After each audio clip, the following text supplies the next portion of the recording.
আজকে আমি আপনাদের জন্য দারুণ একটি ভিডিও নিয়ে আসলাম। আজকের ভিডিওতে নগদ থেকে বিকাশের টাকা পাঠানো শেখাবো। আমি 100% গ্যারান্টি দিলাম, আজকের ভিডিওটি শেষ পর্যন্ত দেখলে খুব সহজে কাজটি শিখতে পারবেন।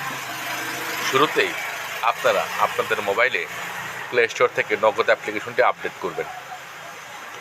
নগদ অ্যাপ্লিকেশন আপডেট করার পর নগদ অ্যাপ্লিকেশন ওপেন করবেন।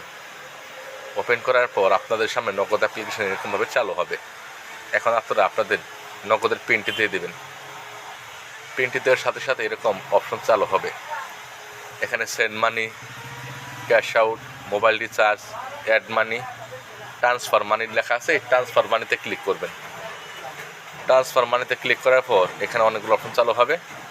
এখানে ব্যাঙ্ক অ্যাকাউন্ট, মোবাইল ওয়ালেট, এই মোবাইল ওয়ালেটে ক্লিক করবেন।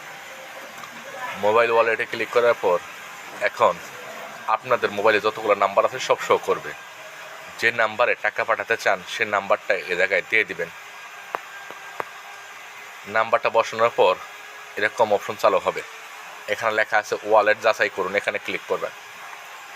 এখন এখানে যদি বিকাশ থাকে, মানে যে বিকাশে টাকা পাঠাবেন এখানে ক্লিক করবেন। এখন কয় টাকা পাঠাবেন সেটা সিলেক্ট করবেন। সিলেক্ট করার পর এখানে এগিয়ে যান লেখা আছে, এখানে আসবেন। আসার পর এখানে খেয়াল করবেন রেফারেন্স লেখা আছে। রেফারেন্সে আপনাদের নাম লিখবেন।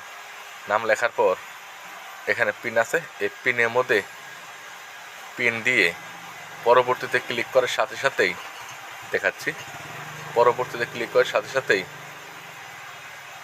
এই চাপে ধরে রাখার সাথে সাথে খুব সহজে টাকা চলে যাবে। আশা করি খুব সহজে শিখে গেছেন কীভাবে নগদ থেকে বিকাশে টাকা ট্রান্সফার করে। প্রতিদিন এরকম নতুন নতুন বিষয় জানতে হলে অবশ্যই চ্যানেলটি সাবস্ক্রাইব করবেন। ভিডিও লাইক করুন, কমেন্ট করে জানাবেন নাইস ভিডিও বা গুড ভিডিও। আজকের মতো বিদায় নিচ্ছি, দেখা হবে একটা নতুন ভিডিওতে।